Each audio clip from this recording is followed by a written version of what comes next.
Hi, welcome back to Labor Law.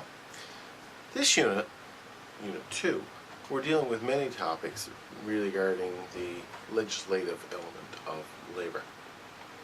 What I'd like to look at today is Chapter 5 material dealing with human rights issues. Now, when we think about human rights issues, we're putting it from the perspective of you're employed at this point in time. You have started work for the organization, and what are some of the obligations that the organization would have to you, and what are some of the obligations that employers in general would have to their employees. One of the key things when we think about human rights is the issue of discrimination, and that's really the major focus from an employment law perspective that we're looking at here. And when we look at discrimination, what we're talking about is discrimination in the employment relationship and what we need to do in order to minimize or eliminate that. First of all, when we think of discrimination, discrimination tends to fall into two categories. One's pretty simple and the other one's a little bit more complicated to understand. The simple one is a direct discrimination, where I won't hire you because you're a woman, or I won't hire you because you're too short, or I won't hire you because I don't like the color of your eyes. That's direct discrimination. You can't do those things, okay? Under Canadian law and the human rights law, it blatantly says you cannot discriminate against someone on those bases. However, the other kind of discrimination is the one that creates all the concern for human resource managers. And that concern deals with indirect discrimination, or what we call adverse impact discrimination. Adverse impact discrimination occurs when people are discriminated against by design or by accident, it really doesn't matter, but it's in an indirect way. Take, for example, and I guess the easiest way to do it is by way of an example. Take, for example, in our place of work, we say, in order to work here, you have to be able to carry a 50-pound bag up a flight of stairs. Okay? Now, the fact of the matter is that the majority of males could carry a 50-pound bag up a flight of stairs. The majority of females would have trouble doing that. So what we got to do is ask ourselves, what would the majority be able to do? Now, seeing that the majority of females can't lift that 50-pound bag, we could say that any such rule would create an adverse impact on females, meaning that the chances of hiring a female by applying that test are limited to less than 50-50. If they're 50% of the population, you would expect you'd hire 50% women. But because of that regulation in there, it inadvertently or adversely affects women's chances to be hired in this position. So adverse impact discrimination is a big concern for employers across Canada. Trying to eliminate it is a bit of a challenge. Okay, so what we need to be able to do as an employer then is to know what we got to do in order to avoid discrimination. Well, the first thing is we need to be able to discriminate from one employer or one potential employee to another when we make decisions, like a hiring decision. We need to be able to discriminate. So what type of discrimination then can't we do, and what can we do in order to protect ourselves against inadvertently discriminating against and ending up in court because of it? Well, the Supreme Court of Canada has ruled on this, and they've come up with a three-stage test. And we need to be familiar with that three-stage test. The first stage says that if we're going to discriminate, that basis has to be rationally connected between the purpose for which the standard was introduced and the objective requirements of the job. So we have to make a clear relationship between the standard that we're applying and the job itself. And that requires a great deal of thought. Why have we put this in place is essentially what we need to answer. Next, we had to show that the standard was adopted because it was honestly considered to be a requirement of the job that's necessary for the job performance. Taking an extreme example, an airline, for example, would have to insist that its pilots can have good vision, or at least vision, in order to fly the airplane. It would be an honest assumption that you need to be able to see in order to fly. Third, the standard was reasonably necessary. We have to prove that the standard was reasonably necessary to accomplish the reasonable work-related purpose. The employer must show that it is impossible, to the extent of undue hardship, to accommodate the person when doing that job. So again, back to the airline example, can the airline potentially accommodate someone who's blind, for example, to fly a plane? And realistically, no, they can't. Now, if the person was, say, had lost a leg, then we ask ourselves, can the airline reasonably do something to allow that person to fly the plane? So an artificial leg certainly could do the job. So could the employer do something there to allow someone with an artificial leg to help fly the airplane, to fly the airplane? And that's what we mean by reasonable accommodation. Now, if it costs $1,000, that's reasonable to some companies, may not be reasonable to other companies. So it has to be reasonable to the point of undue hardship. In other words, it could, if the company made accommodation, it could affect the company's ability to continue existence. That's what we mean by undue hardship. So what we need to be able to do is create a list of recommended actions for an employer. So in terms of being sure that they've accommodated to the best of their ability. So here are some basic points that you should be aware of that employers should know. Make sure that the person responsible for investigating alternatives have covered them all. You have to seek out all potential alternative courses in order to be able to think about how we can accommodate someone. Next, we have to give reasonable rationale for why we selected or didn't select a particular course of action. Next, we have to have the ability to have different standards applied to reflect individuals versus the group. So we need to be able to make sure that our standard matches what is actually required. And we have to assume whether the person responsible for accommodation can meet their legitimate objectives in a less discriminatory manner. What can we do to make it less discriminatory? And we have to check whether the standard is being properly designed to ensure the desired qualification is met without placing undue hardship on the employer and to the person employed. And we have to think about whether other parties who are obliged to assist the search for accommodation have fulfilled their roles. So these are all critical things that we should do in order to ensure that we've covered all the bases to measure and meet reasonable accommodation. So we have to think about, if we have discrimination and the threat of discrimination, and we think we have people with disabilities or things like that, we got to know what our rights and obligations are. So first of all, let's take a look at employers' duties.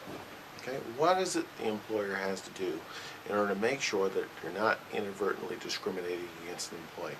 Well, first of all, we have to accept the employee's request for accommodation. We have to make sure we take it in and we think about it and we assess it in good faith. What can we do in order to reasonably accommodate? Next, we have to obtain expert opinion. Is there an expert opinion that we can use in order to determine whether or not something is valid or not? We also have to take an active role in ensuring that alternative approaches are considered. Have we looked at all possible alternatives? We have to keep a record of all the stuff that we've done. Ensure that we've made a good record of the inquiries we've made, the people we've spoken to, and the issues that have addressed. We have to keep confidentiality. Especially in today's world, we need to be very careful with regards to the access to the information that we're dealing with here. We have to limit requests for information that are reasonably related. That's requests for information to the employee with a disability that are reasonably related to the accommodation request. And we have to bear the cost of any of the required medical information. So if we need to send a person for a medical or some sort of an assessment, it is the employer's job to actually cover that. So those are some key things there. Now, that's the employer's perspective. Let's take the employee's perspective. What does the employee need to do in order to ensure that this moves as smoothly and as quickly as possible in order to get the reasonable accommodation that's required? Well, first and foremost, we have to advise the employer that accommodation is required. Okay? We have to be aware, people have to be aware of the disability so that they can actually have it acted on. We have to make your needs known to the best of your ability, preferably in writing. What can be done in order to accommodate? Probably the person with the disability is the best person to tell you what needs to be done. We have to answer questions or provide information regarding the relevant issues that are dealing with in this accommodation. We have to participate in discussions, be open, complete. We have to cooperate with the experts, tell people what you need, what information is required in order to be able to make a good decision. And discuss the disability only with persons that really need to know. So, again, working at the confidentiality issue. So these are important aspects of any disability that we should be looking at. Moving away from disabilities, we also need to look at about other issues that are sometimes brought up within the employment situation that could end up creating some sort of a dilemma or a problem for you as an employer, and things you need to be aware of there. First issue is people with some sort of dependency. Well, how do we deal with that? Well, courts and human rights tribunals have assessed dependency, say for example alcohol dependency, and they have come back and said that that disability, that is recognized as a disability under human rights law. So right off the bat, it's considered a disability. Because of that, drug and alcohol dependencies are protected under the grounds of any other disability. So we need to, as an employer, offer that reasonable accommodation. Religious beliefs is another issue that often comes up that we look at in terms of, are we creating some adverse impact? Well, employers are required by law to accommodate employees on the grounds of their religious beliefs. So again, ample measures need to be taken by the employer in order to ensure that they're not discriminating based on religion. At any times that an employee's religious beliefs are in conflict with on-the-job requirements, the employer may be required to accommodate. And we need to be aware of the fact that you are required to accommodate. In terms of pregnancy and issues relating to pregnancy or child rearing or breastfeeding, again, another important issue. The following actions could be considered pregnancy-related discrimination: refusing to hire a person or promote a person because you think they're pregnant or you know they're pregnant. Adverse differential treatment, terminating a person's employment, creating practices and policies that interfere with them, failing to provide reasonable accommodations, or harassment. So all of these things are big issues that should be looked at because, again, it could be protected under the human rights legislation. How about family needs? Another important one, and very similar to pregnancy and breastfeeding needs. Family needs also need some consideration. Generally, there is a duty to accommodate, and it becomes an issue in cases where rules, policies, practices, and institutional structures, assumptions, or cultures are added to or lead to a disadvantage for the individual. So if, for example, the individual becomes disadvantaged because of a family situation, we need to accommodate. On-the-job drug and alcohol testing is another big one. How do we do that so that we don't end up discriminating? Well, the practices focus on the proper and improper use of employment information or employment-related drug testing. The inappropriate use of alcohol and drugs can have serious adverse effect on a person's health.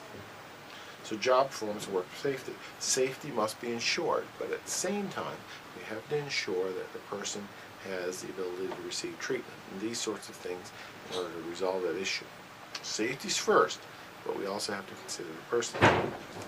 Workplace harassment, particularly sexual harassment, causes a lot of grief for many employees. And everyone in the workplace should be able to work without fear of harassment, period. So, a harassment policy, a clear articulation of the concerns surrounding harassment, making sure that everyone knows what harassment is and what's not acceptable, is critical in any workplace. So you have to be sure that people are absolutely crystal clear that harassment will not be tolerated at the workplace and what the ramifications of doing it are. For an individual then who feels that they've been discriminated against, what is there to be done? How can you manage it? Well, human rights and human rights processes are all the responsibility of the individual. So you have to know your rights in order to be able to manage them. Okay? That's first and foremost. But if there is a human rights complaint, the individual will file it with the Human Rights Commission. And the first stage then is an investigation process. They come in and do an investigation. And then in step 2, they seek to mediate. See if we can resolve this issue before it goes any further. Can we come up with a quick and dirty solution where we talk to the people, work out the problem, and resolve it? If that's not the case, then we move into a report phase where they write a report on it, and a board of inquiry, and a decision. And that decision is a more formalized process where workplaces could be told to do or not do certain things. And finally, there's an appeal process. If people felt they've been hard done by, they have the right to appeal the decision of the letter. So those are some key things in Chapter 5 that you should be aware of. Thanks for watching.